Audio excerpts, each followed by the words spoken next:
tahun 98. Jadi pada waktu itu belum ada undang-undang mengenai sabu-sabu 98 itu masih bebas Pak. Baru tahun 2001 kalau nggak salah ya, ada undang-undang. Awalnya dari lingkungan Pak. Jadi lingkungan ini sangat mempengaruhi ketika kita punya teman pengguna. Kita dari telepon pertama kita ada coba-coba setelah merasakan hanya ketagihan. Terus sakau mengenai kalau kita lagi sakau itu apapun kita akan berbuat. Misalnya kita nggak punya uang.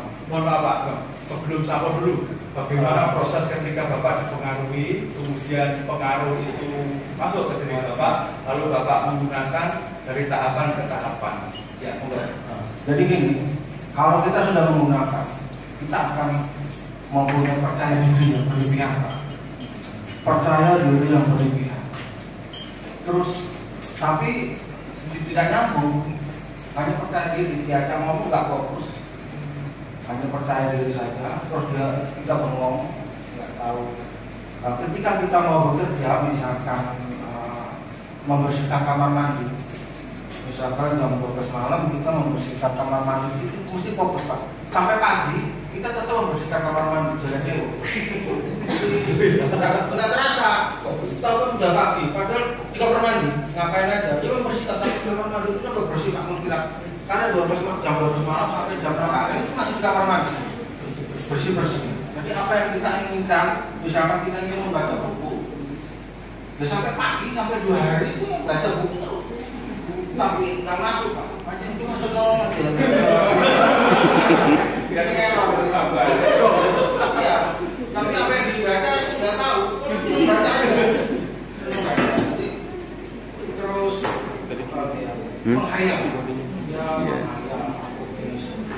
hayalan berlebihan, hayalan yang tinggi. Terus dapat waktu itu nggak kepikiran untuk keluarga, langsung diberikan.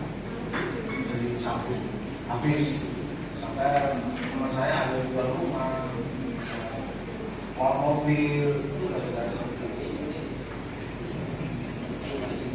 Terus sudah sampai itu sudah berkeluarga. Sudah waktu itu sudah berkeluarga. Ibu kerja. Udah.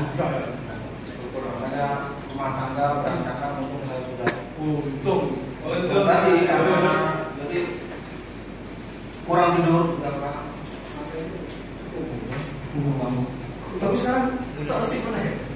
Ya, untuk 10 tahun. Ya. Jadi itu mungkin kalau ada memperhatikan anak-anaknya itu penting Pak. Jadi dilihat dulu kondisinya. Kalau dia kurang tidur, ngapain aja itu perlu Pak. Jujur lihat. Kok kurang tidur? Kok diajak ngomong nggak fokus? Kayak bingung.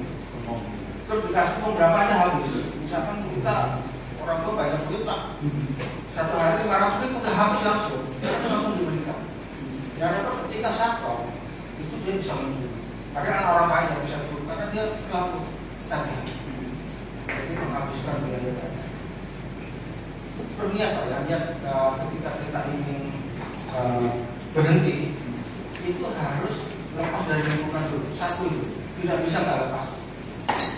Uang telepon teman-teman kita di HP di luar jangan ada. Kalau simpen satu aja itu nanti dia telepon nostalgia gitu.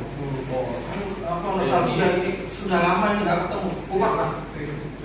Biarpun kita direhab, tapi nomor telepon kita, teman-teman kita yang memakai itu masih ada. Itu sangat bahaya.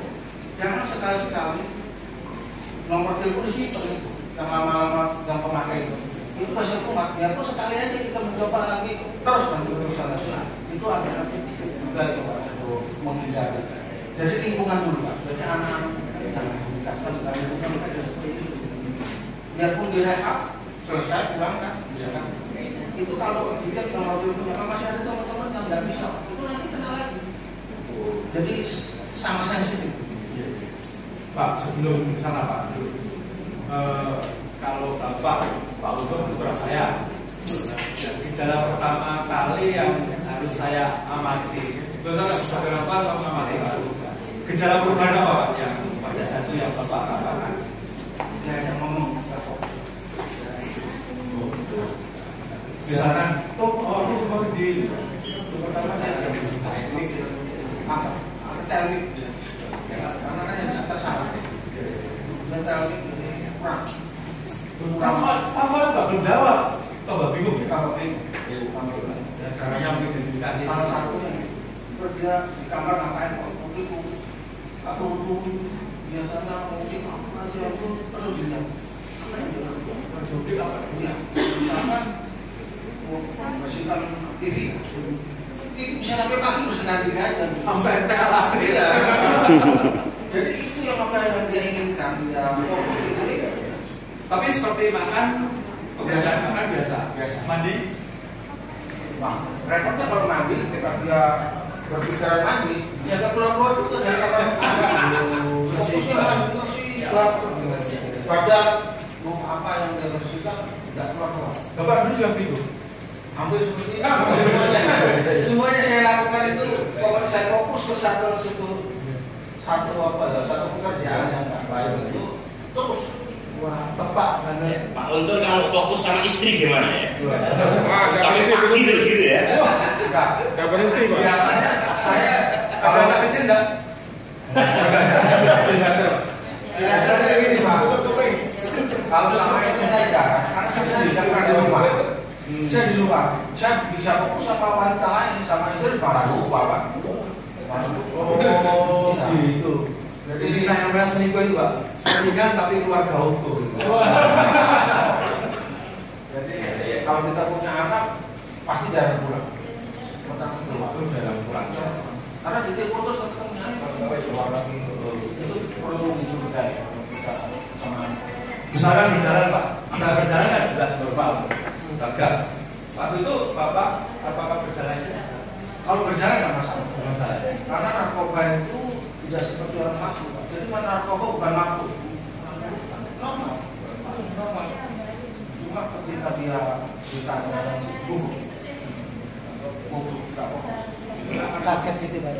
Jalan ada polisi tahu.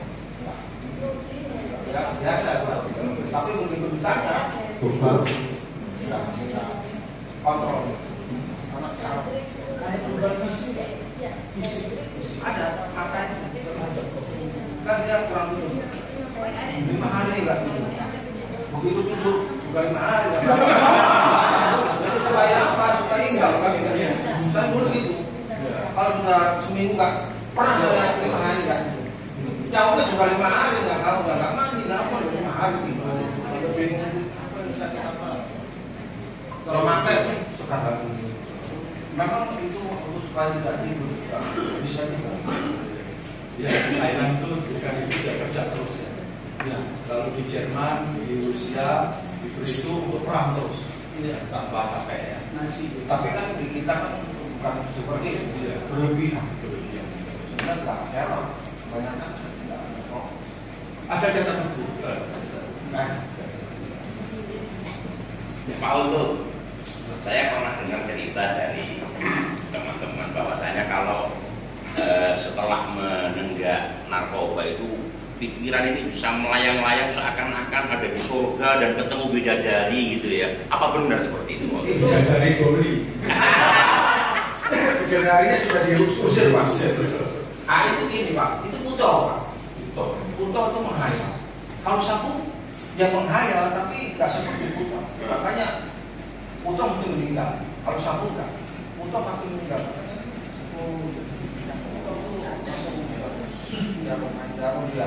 Kalau sabu kan, berapa banyak pun pemakai sabu kan meninggal. Berapa banyak dia mengisap sabu tidak. Tapi kalau putau pasti meninggal. Kalau dia sabu terus meninggal karena jarang langsung. Kalau sabu kan enggak. Sabu syarat teror kita dalam teror. Sensitif, mudah bingung. Karena ada yang bingung. Standar sering tidak fokus. Ada lagi Bapak dengan membuka. waktu sako ya. Waktu sako gitu, keringat dingin, Keringat dingin. keringat terus kurus pak. Pengen tarik terus, maaf ya, buang air terus, itu sako. Jadi bingung, airnya bingung kan di anehnya tuh kena hantam berapa kali ke belakang. Padahal diminumi obat tidak apa-apa, obat apa tuh Terus kok bisa lah. kemudian yang keras itu tetap diurus itu sakit. Indikasi sako. Satu kalau dia berkeluarga dia marah. Kalau berkeluarga dia sangat marah, pemarah. Anak dihajar, istri dihajar, itu sakit. Jadi jangan sekali kalau orang kalau ketika sakit istri dimarahi, salah terus nggak salah. Anak nggak apa-apa ditendang, jadi itu sakit itu ngeri banget. Rumah dijual, itu sakit yang diambil. Apa betul Pak, orang yang mengkonsumsi sagu itu bisa memperkuat stamina seks? Kalau masih muda bisa. Kalau sudah tua, kotor Pak. Ya kalau dia sudah tua 60 pakai itu bisa kena jantung. Bahkan Nggak kuat. Nggak kuat. Karena begini Pak, saya kan orang